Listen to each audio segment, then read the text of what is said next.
Сәлеметсіздер ме? Тіл ғылымы каналының көрермендері, сіздердің назарларыңызға синтаксистегі синкретизм құбылысы туралы ақпаратты ұсынғым келеді. Жалпы синкретизм құбылысы деп бір тілдік элементтің бойына екі немесе одан да көп тілдік элементтердің қызметтерінің, яғни функцияларының түйісіп, қабаттасып қызмет етуін айтады. Жалпы синкретизм құбылысы синтаксисте қалай көрінеді? Бұл сөйлем мүшелерінің бойынан көрінеді. Синкретті сөйлем мүшелері деген ұғым бар. Синкретті сөйлем мүшелерінің бұлардың формасы біреу болады, мағынасы әртүрлі болады. Бұны нақты мысалмен түсіндіретін болсақ, ол балапанды отқа лақтырып жіберді деген сөйлемдегі отқа деген сөйлем мүшесіне екі сұрақты да қоюға болады. Ол балапанды неге лақтырып жіберді? Ол балапанды қайда лақтырып жіберді деп. Неге лақтырып жіберді десек, толықтауыш ретінде анықталады, ал қайда лақтырып жіберді десек, ол пысықтауыш ретінде анықталады.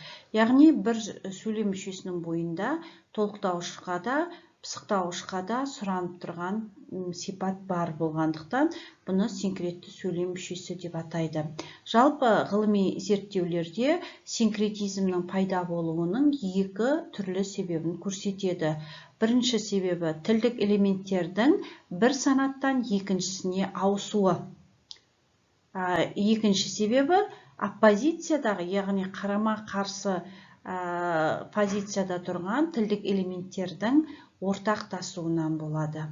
Естеріңізде болса, бұған дейінгі дәрісте біз мезгіл пысықтауыштың және мекен пысықтауыштың қызметін бір үстеулердің қайталануы арқылы екі түрлі жағдайда анықталатындығы туралы айтқан болатынбыз.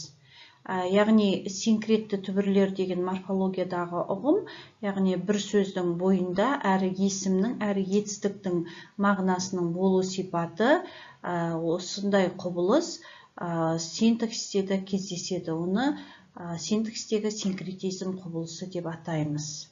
Назарларыңызға рахмет, сау болыңыздар.